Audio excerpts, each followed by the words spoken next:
아무도 예상하지 못했다.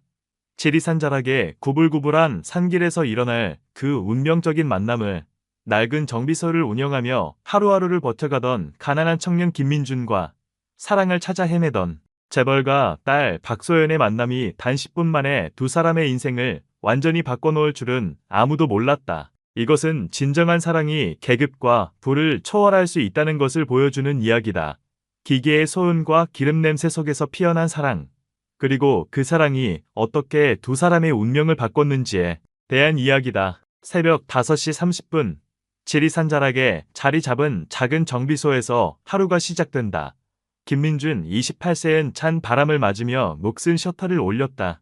그의 거친 손은 추위에 빨갛게 얼어 있었지만 눈빛만은 여전히 생동감이 넘쳤다. 민준자동차 정비라는 손글씨 간판이 바람에 삐걱거리며 흔들렸다. 3년 전 아버지가 남겨주신 이 작은 정비소는 민준에게는 전부였다. 비록 손님이 많지 않고 때로는 부품값도 제대로 받지 못할 때가 있었지만 이곳에서만큼은 그가 진정 자신다울 수 있었다. 정비소 한쪽 구석에는 낡은 라면, 냄비와 전기밥솥이 놓여 있었다. 민준의 하루 세끼가 해결되는 곳이기도 했다. 그는 찬물에 얼굴을 씻고 작업복을 입었다. 아버지가 입던 그 작업복은 이제 민준의 몸에 딱 맞았다. 아버지, 오늘도 힘내겠습니다. 첫 번째 손님은 마을 이장님의 오래된 그랜저였다. 민준아, 이 차 좀 봐줘. 엔진에서 이상한 소리가 나. 네, 이장님, 금방 확인해 드릴게요. 민준은 능숙하게 보닛을 열고 엔진을 점검했다. 아버지로부터 물려받은 기술과 자신만의 감각이 결합되어 그는 대부분의 문제를 빠르게 진단할 수 있었다. 벨트가 늘어났네요. 새 걸로 교체해 드릴게요. 3만 원이면 됩니다. 고맙다, 민준아. 너희 아버지만큼 솜씨가 좋구나. 이장님의 칭찬에 민준의 얼굴에 미소가 번졌다. 이런 작은 인정이 그에게는 큰 힘이 되었다. 점심때가 되자 정비소는 한산해졌다. 민준은 라면 한 그릇으로 식사를 해결하고 잠시 정비소 앞 벤치에 앉아 산을 바라봤다. 지리산의 웅장한 모습은 언제 봐도 그의 마음을 평온하게 해주었다. 언젠가는 저 산 너머에 뭔가 다른 세상이 있을까? 민준은 가끔 이런 생각을 했다. 하지만 현실은 늘 그를 이곳에 붙잡아 두었다. 정비소 운영비, 생활비, 그리고 언젠가 이곳을 더 큰 정비소로 만들겠다는 작은 꿈을 위해 모아둔 적금까지 모든 것이 이 작은 공간 안에서 돌아가고 있었다. 오후 2시쯤 예상치 못한 손님이 찾아왔다. 서울에서 내려온 듯한 중년 남성이 BMW를 끌고 왔다. 젊은 양반, 에어컨이 안 나와요. 급한데 고칠 수 있어요. 한번 봐드릴게요. 민준은 차를 점검했다. 냉매 부족이었다. 간단한 문제였지만 부품이 없었다. 죄송합니다. 부품을 주문해야 해서 내일 오후에나 가능할 것 같은데요. 에이, 이런 시골에서 뭘 바라겠어요. 그냥 서울 가서 할게요. 언젠가는 더 좋은 장비를 갖추고 더 많은 부품을 비치할 수 있을 텐데 내일은 더 좋은 일이 있을 거야. 민준은 습관처럼 중얼거리며 하루를 마무리했다. 그는 아직 몰랐다. 내일 그의 인생을 완전히 바꿀 만남이 기다리고 있다는 것을. 같은 시각 서울 강남구 청담동의 50층 펜트하우스에서는 전혀 다른 세상이 펼쳐지고 있었다. 박소연 26세인 바닥부터 천장까지 이어진 대형 창문 앞에 서서 서울 야경을 내려다보고 있었다. 수백만 개의 불빛이 반짝이는 화려한 도시였지만 그녀의 마음은 그 어느 때보다 공허했다. 소연아, 내일 최 회장님 아들과 점심 약속 잊지 마라. 어머니 김미경 52세의 목소리가 뒤에서 들려왔다. 여전히 우아하고 세련된 모습이었지만 그 목소리에는 거부할 수 없는 권위가 담겨 있었다. 엄마, 저는 정말. 소연아, 우리가 뭘 위해 너를 최고의 대학에 보내고 최고의 교육을 시켰다고 생각하니? 내가 좋은 사람과 결혼해서 우리 가문의 위상을 더욱 높이기 위해서야. 소연은 더 이상 말할 수 없었다. 이런 대화가 벌써 몇 번째인지 셀 수도 없었다. 박소연은 대한민국 열대 재벌 중 하나인 동진그룹의 외동딸이었다. 어려서부터 부족한 것 없이 자랐지만 진정한 자유를 누려본 적은 없었다.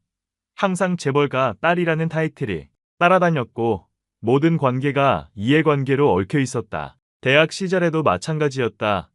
다가오는 남성들은 모두 그녀의 집안을 보고 접근했다. 순수한 사랑을 꿈꿨지만 현실은 냉혹했다. 진짜 나를 사랑하는 사람은 없는 걸까? 서연은 늘 이런 생각에 빠져들었다. 겉으로는 화려하고 완벽해 보이지만 속으로는 깊은 외로움에 시달리고 있었다. 그날 밤 서연은 잠을 이루지 못했다. 내일 또 다른 선을 봐야 한다는 생각에 답답함이 밀려왔다. 새벽 3시 그녀는 침대에서 일어나 발코니로 나갔다. 이대로 살다가 죽는 건가? 진짜 사랑도 못 해보고. 차가운 새벽 공기가 그녀의 뺨을 스쳤다. 그 순간 갑작스럽게 결심이 섰다. 그래, 한번 도망쳐보자. 진짜 자유로운 나를 찾아보자. 다음날 아침, 서연은 평소와 다르게 행동했다. 점심 약속 전에 잠시 드라이브를 하겠다고 말하고는 자신의 포르쉐를 끌고 집을 나섰다. 목적지는 정하지 않았다. 그냥 서울을 벗어나고 싶었다. 고속도로로 접어들면서 서연은 처음으로 자유로움을 느꼈다. 창문을 내리고 음악을 크게 틀었다. 어디로 가는지도 모른 채 그냥 달렸다. 오늘만은 박소연이 아니라 그냥 소연이고 싶어. 그녀는 내비게이션도 끄고 그냥 마음 가는 대로 운전했다. 도시의 빌딩들이 사라지고 점점 자연 풍경이 펼쳐지기 시작했다. 2시간쯤 달렸을까? 지리산 자락으로 접어들면서 도로는 구불구불해졌다. 서연은 이런 산길을 운전해 본 적이 없었다. 조금씩 긴장이 되기 시작했다. 그때였다. 꼬지잭. 갑자기 엔진에서 이상한 소리가 나더니 차가 멈춰버렸다. 서연은 당황했다. 이런 상황은 처음이었다. 평소 같으면 운전기사가 모든 것을 해결해줬는데 지금은 혼자였다. 차에서 내려 주변을 둘러보니 한적한 산길이었다. 다행히 조금 앞에 작은 정비소가 보였다. 민준자동차 정비. 낡은 간판이 바람에 흔들리고 있었다. 소연은 검은색 원피스 차림으로 정비소 쪽으로 걸어갔다.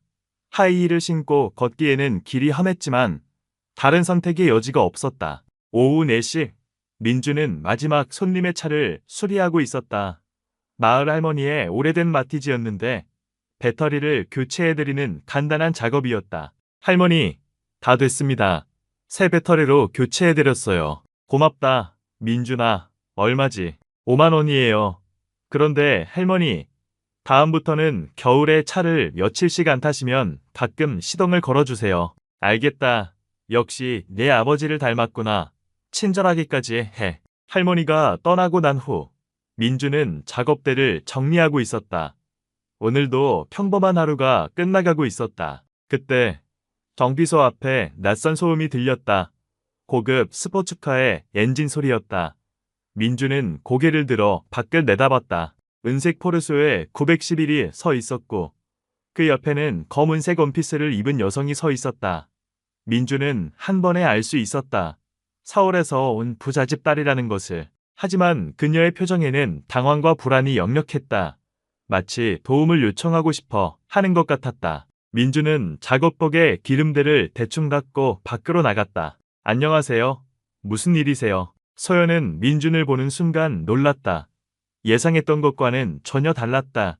거친 작업복을 입고 있었지만 맑고 진실한 눈빛을 가진 청년이었다.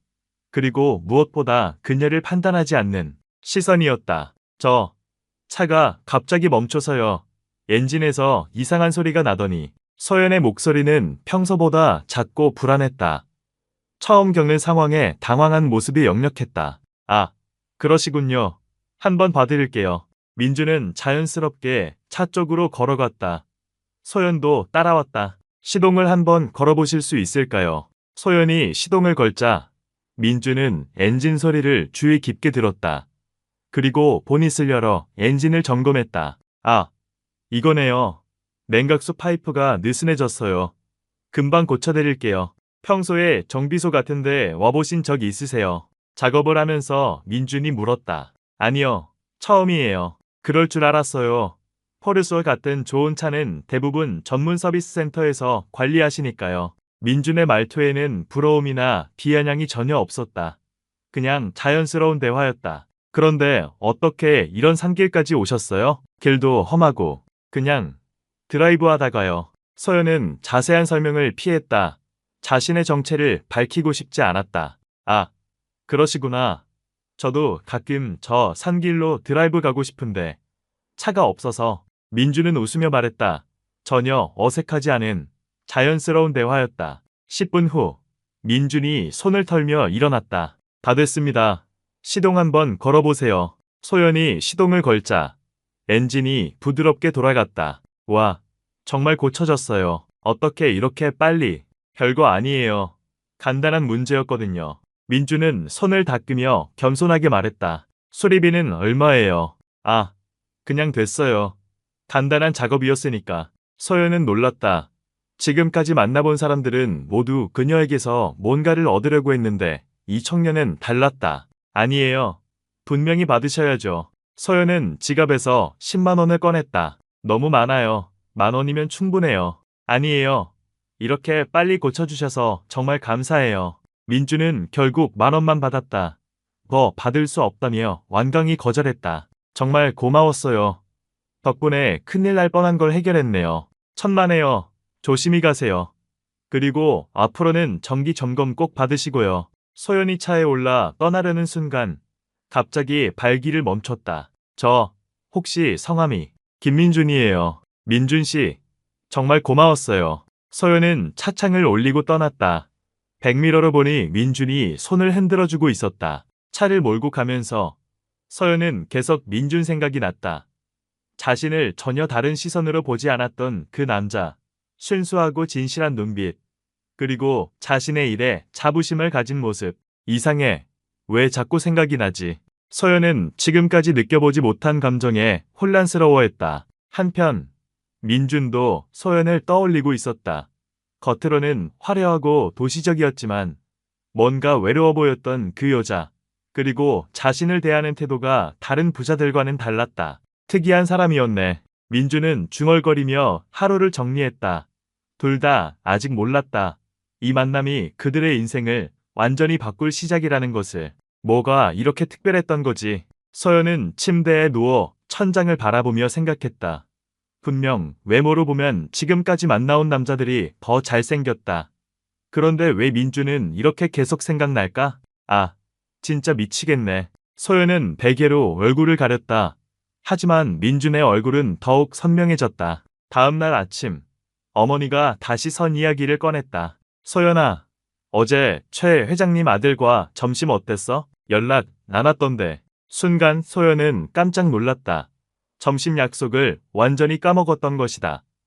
드라이브에 정신이 팔려서 약속 시간을 훌쩍 넘겨버렸다. 그게 갑자기 급한 일이 생겨서. 뭐라고? 소연아, 너 정말 요즘 왜 이러니? 이런 중요한 약속을 어떻게 까먹을 수가 있어? 어머니의 목소리가 날카로워졌다. 죄송해요. 엄마, 정말 깜빡했어요. 깜빡했다고? 소연아, 이런 식으로 굴면 안 된다는 거 알지? 우리 가문의 체면이 어떻게 되는 거야? 소연은 더 이상 견딜 수 없었다. 엄마, 저 잠깐 바람 좀 쐬고 올게요. 어디 가는데? 오늘 오후에 김 회장님 댁 부인과 만나기로 했잖아. 금방 올게요. 소연은 서둘러 집을 나섰다.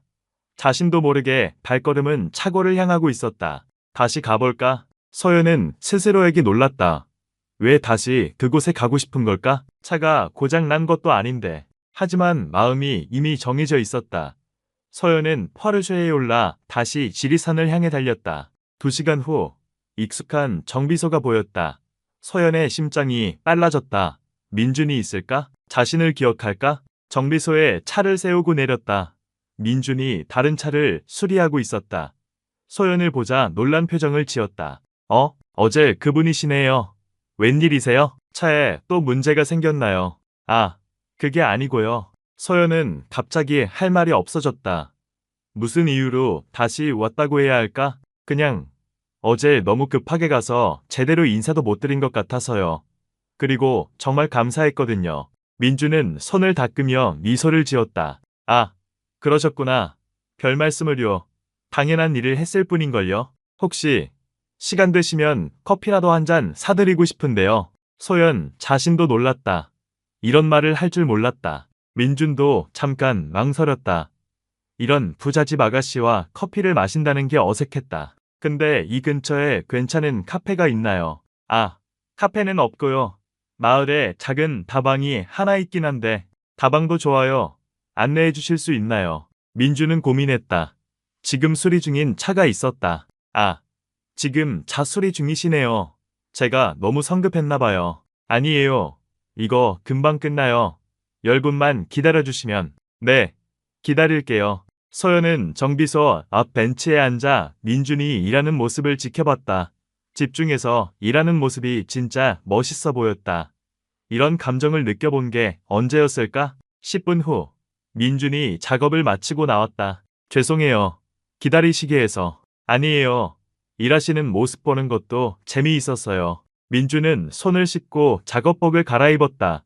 평상복을 입은 모습도 괜찮았다. 그럼 가볼까요? 두 사람은 마을로 향했다. 서연은 민준 옆을 걸으며 묘한 설렘을 느꼈다. 이런 감정이 사랑인 걸까? 마을의 작은 다방 추억은 30년 된 오래된 곳이었다. 낡은 플라스틱 의자와 테이블 벽에 걸린 옛날 가요 가사집. 소연에게는 생소한 공간이었지만 따뜻한 느낌이 들었다. 어서 오세요. 쉰데 여사장님이 반갑게 맞아주었다. 민준아, 오랜만이네. 누구신가? 안녕하세요. 사장님, 손님이세요. 민준은 자연스럽게 인사했다. 이런 모습도 소연에게는 신선했다. 모든 사람을 편하게 대하는 모습이 좋아 보였다. 뭘 드릴까요? 커피 2잔 주세요. 민준이 주문했다. 서연은 메뉴를 보니 모든 게 1,000원대였다. 청담동에서 마시던 커피가 10,000원인데 여기서는 1,000원이었다. 여긴 처음이시죠? 서울에서 오셨나봐요. 사장님이 서연에게 말을 걸었다. 네, 맞아요. 민준이가 안내해줬나 보네. 착한 애야. 민준이는 아버지를 닮아서 누구한테든 친절해. 사장님은 커피를 내오며 계속 이야기했다. 이 친구 아버지가 정말 좋은 분이었는데 몇 년 전에 돌아가셔서 그 뒤로 민준이가 혼자 정비소 운영하고 있어. 고생 많이 하는 애야. 소연은 민준을 다시 봤다. 부모님을 일찍 잃고 혼자 살고 있다는 것을 처음 알았다. 사장님, 너무 많은 얘기를. 민준이 부끄러워하며 말했다. 뭐가 부끄러워. 자랑스러운 일인데 요즘 같은 세상에 20대 청년이 혼자서 사업하고 있다는 게 쉬운 일이야. 커피를 마시며 두 사람은 대화를 나눴다. 여기서 계속 살으신 건가요? 네. 태어날 때부터요. 아버지도 여기서 정비소를 하셨고요. 외롭지 않으세요? 처음에는 외로웠죠. 그런데 이제는 괜찮아요. 마을 사람들이 가족 같고 일도 재미있고요. 민준의 눈에서 진실함이 느껴졌다. 정말 자신의 삶에 만족하는 것 같았다. 전 반대예요. 사람들에게 둘러싸여 살지만 정말 외로워요. 소연이 솔직하게 말했다. 왜요? 다들 제 진짜 모습을 보는 게 아니라 저한테서 뭔가를 얻으려고 해요. 진짜 저를 사랑해주는 사람은 없는 것 같아요. 민주는 소연의 표정을 자세히 봤다. 겉으로는 화려해 보이지만 깊은 외로움이 느껴졌다. 그런 사람들은 진짜 사람이 아니에요. 언젠가 진짜로 소연 씨를 사랑하는 사람이 나타날 거예요. 정말요? 네, 확신해요. 소연 씨는 좋은 사람이니까요. 소연의 마음이 따뜻해졌다. 처음으로 누군가가 자신의 마음을 이해해주는 것 같았다. 민준 씨는 꿈이 뭐예요? 꿈이요? 별거 없어요. 그냥 정비소를 더 크게 키우고 더 많은 사람들을 도와주고 싶어요. 소박하네요. 소연 씨 꿈은 뭐예요? 소연은 잠깐 생각했다. 지금까지 자신만의 꿈을 가져본 적이 있었나? 저도 잘 모르겠어요. 지금까지는 부모님이 원하는 대로 살아왔거든요. 그럼 이제부터 찾아보세요. 소연 씨만의 꿈을. 시간은 어느새 저녁이 되었다. 소연은 서울로 돌아가야 했다. 시간이 벌써 이렇게 됐네요. 서울로 가야겠어요. 조심히 가세요. 그리고 또 오세요. 민준의 마지막 말에 소연의 마음이 뛰었다. 네, 꼭 다시 올게요. 그날부터 소연은 매주 지리산을 찾았다. 처음에는 핑계를 만들어야 했다. 차 점검을 받는다거나 드라이브를 한다거나. 하지만 점점 그런 핑계들이 불필요해졌다. 민준을 만나는 것 자체가 목적이 되었다. 민준도 소연을 기다리게 되었다. 주말이 되면 무의식적으로 정비소 앞을 더 자주 쳐다봤다. 은색 포레소가 나타나면 가슴이 뛰었다. 어느 토요일 오후 소연이 평소보다 일찍 왔다. 민준 씨, 오늘 시간 있으세요? 네. 왜요? 제가 요리 배우고 있는데 직접 만든 음식 맛 좀 봐주실 수 있을까요? 소연은 트렁크에서 도시락을 꺼냈다. 정성스럽게 만든 김밥과 계란말리가 들어있었다. 와, 직접 만드셨어요. 네. 며칠 전부터 연습했어요. 민주는 감동했다. 이런 부잣집 아가씨가 자신을 위해 요리를 배웠다는 것이 믿어지지 않았다. 맛있어요. 정말 잘 만드셨네요. 정말요? 첫 번째 만든 건데도요. 네. 진짜 맛있어요. 고마워요. 그날 두 사람은 정비소 뒤편 작은 정원에서 함께 도시락을 먹었다. 소박하지만 정말 행복한 시간이었다. 민준 씨, 저 궁금한 게 있어요. 뭐예요? 왜 저한테 이렇게 잘해주세요? 저는 그냥 지나가던 사람인데. 민주는 잠깐 생각했다. 처음 봤을 때부터 느꼈어요. 소연 씨가 외로워 보인다고. 그리고 착한 사람 같다고. 착한 사람이요. 네, 진짜 착해요. 겉으로는 화려해 보이지만 속마음은 따뜻하고 순수해요. 소연은 가슴이 벅찼다. 지금까지 아무도 자신을 이렇게 봐준 사람이 없었다. 민준 씨도 정말 좋은 사람이에요. 처음으로 만난 진짜 좋은 사람. 두 사람의 시선이 마주쳤다. 그 순간 둘 다 알았다. 이 감정이 사랑이라는 것을. 하지만 현실은 냉혹했다. 그날 저녁, 집에 돌아온 소연을 어머니가 기다리고 있었다. 소연아, 앉아봐. 어머니의 표정이 심상치 않았다. 요즘 너 이상해. 매주 어디 나가는지도 모르겠고, 선 이야기만 나오면 피하고. 도대체 무슨 일이야? 엄마, 그냥 혼자 생각할 시간이 필요해서. 생각할 시간? 소연아, 너 혹시 다른 남자라도 만나는 거야? 소연은 깜짝 놀랐다. 어머니의 추측이 정확했다. 아, 아니에요. 거짓말하지 마. 엄마가 바보인 줄 알아? 요즘 내 표정 봐봐. 완전히 사랑에 빠진 표정이잖아. 더 이상 숨길 수 없었다. 엄마, 저 정말 좋은 사람 만났어요. 누구? 어떤 집 아들인데. 그게 그냥 평범한 사람이에요. 어머니의 표정이 차갑게 변했다. 평범한 사람? 소연아, 너 정신 차려. 우리가 누군지 잊었어? 동진그룹 회장 딸이 평범한 사람과 연애를 해. 엄마, 그 사람 정말 좋은 사람이에요. 처음으로 진짜 저를 사랑해주는. 사랑? 소연아, 그런 게 사랑인 줄 알아? 그 남자가 내 신분을 알면 태도가 바뀔걸. 아니에요. 그 사람은 달라요. 다 똑같아. 돈만 보고 접근하는 거야. 어머니는 단호하게 말했다. 내일부터 집에 있어. 그리고 그 남자 다시는 만나지 마. 엄마, 끝이야. 더 이상 말하지 마. 소연은 방으로 들어가 울었다. 처음으로 느껴본 진짜 사랑이었는데 어떻게 포기할 수 있을까? 그날 밤, 소연은 민준에게 전화했다. 민준 씨, 소연 씨, 왜 목소리가 이상해요? 울었어요. 민준 씨, 저 당분간 못 만날 것 같아요. 왜요? 무슨 일 있었어요? 가족 문제예요. 복잡해서. 민준도 느꼈다. 뭔가 심각한 일이 벌어진 것을. 소연 씨, 저한테 말해줘요. 제가 도울 수 있는 일이라면. 아니에요. 이건 민준 씨가 해결할 수 있는 일이 아니에요. 그래도 죄송해요. 먼저 끊을게요. 전화가 끊어진 후 민준은 불안했다. 무슨 일인지 알 수 없지만 소연이 힘들어하는 것은 분명했다. 그 후 2주 동안 소연은 나타나지 않았다.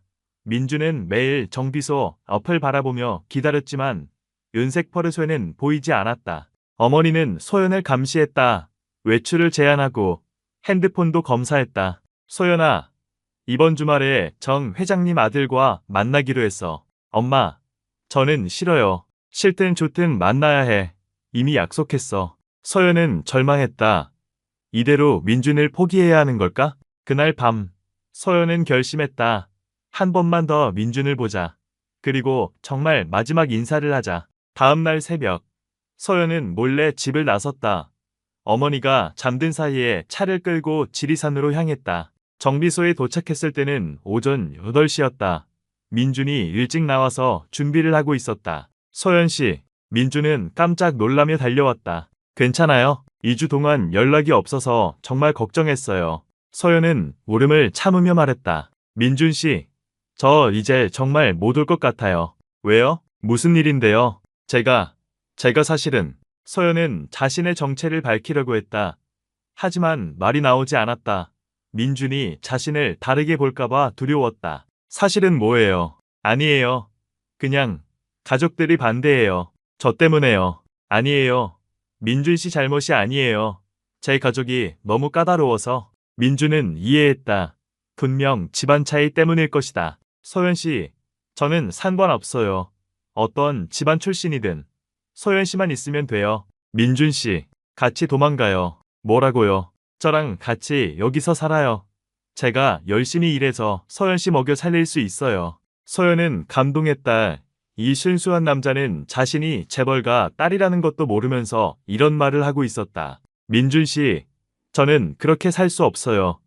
저는 다른 세상 사람이에요. 다른 세상이 뭐예요? 사랑하면 되는 거 아닌가요? 소연은 더 이상 견딜 수 없었다. 안 돼요. 저희는 너무 달라요. 민준 씨는 너무 좋은 사람이에요.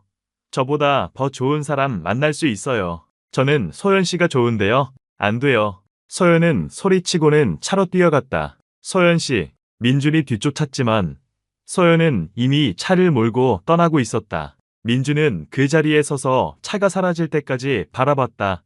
가슴이 너무 아팠다. 소연이 떠난 후 민준은 우울해졌다. 일에 집중하려 해도 자꾸 소연 생각이 났다.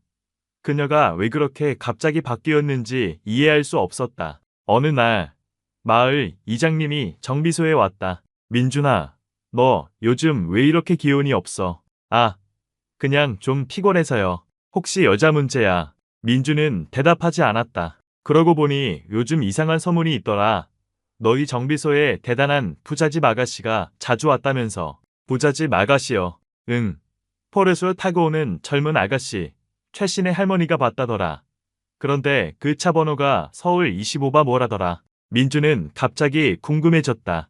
소연의 정확한 신분이 뭘까? 이장님, 차 번호로 차주를 알아볼 수 있나요? 그게 왜? 혹시 그 아가씨랑 무슨 일 있었어? 그냥 궁금해서요. 이장님은 한참 생각하다가 말했다. 내 친구가 경찰서에 있는데 물어볼 수는 있어. 그런데 정말 궁금해서 그래. 네, 부탁드려요. 며칠 후 이장님이 충격적인 소식을 가지고 왔다. 민준아, 너 앉아봐. 왜요? 무슨 일이에요? 그 아가씨 말이야.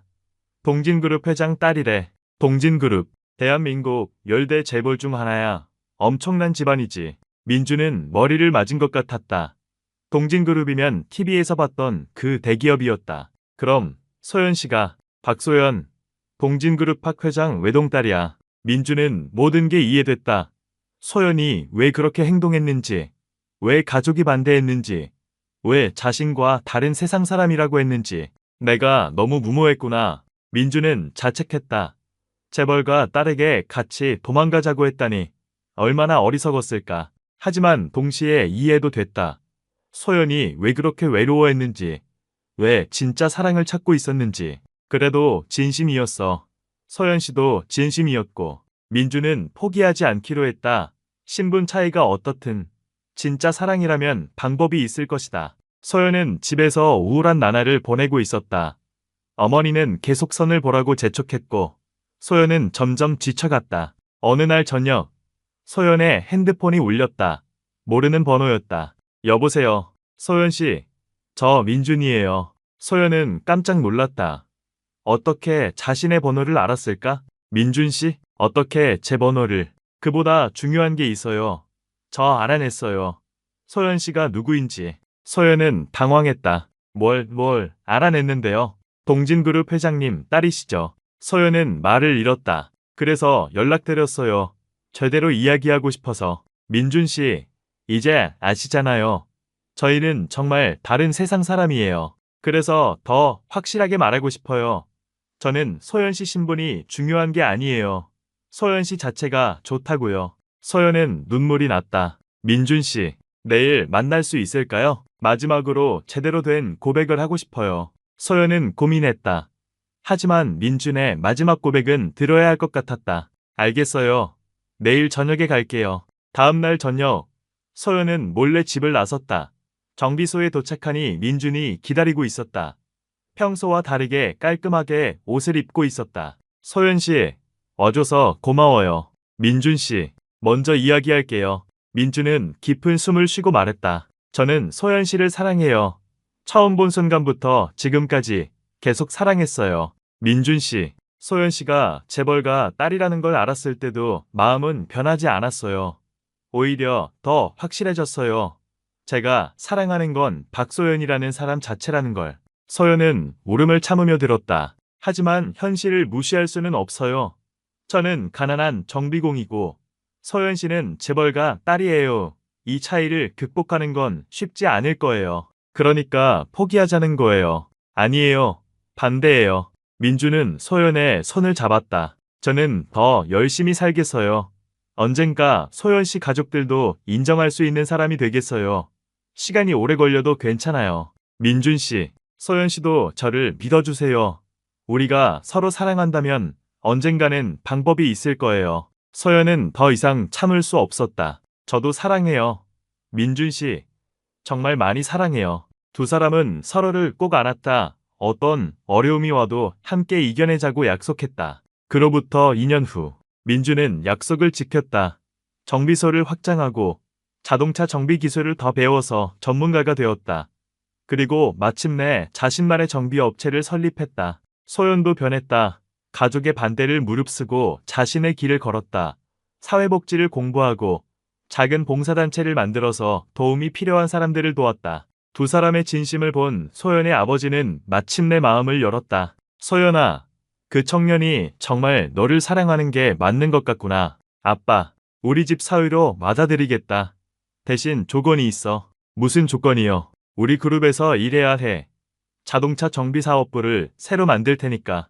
이렇게 해서 민준과 소연의 사랑은 해피엔딩을 맞았다. 결혼식 날, 민준은 소연에게 말했다. 소연 씨, 아니 소연아, 정비소에서 처음 만났을 때 누가 이런 날이 올 줄 알았겠어. 저도 몰랐어요. 하지만 운명이었나 봐요. 맞아. 진짜 사랑은 모든 걸 이기는 것 같아. 두 사람은 서로를 바라보며 미소 지었다. 지리산자락에서 시작된 그들의 사랑 이야기는 이렇게 아름다운 결실을 맺었다. 가난한 정비공과 재벌가 딸, 불가능해 보였던 사랑이었지만 진심과 노력으로 모든 장벽을 뛰어넘었다. 사랑은 정말로 모든 것을 이길 수 있다는 것을 보여준 아름다운 이야기였다. 진정한 사랑 앞에서는 어떤 장벽도 무너질 수 있다. 중요한 것은 서로를 향한 진심과 그 사랑을 지키려는 의지뿐이다.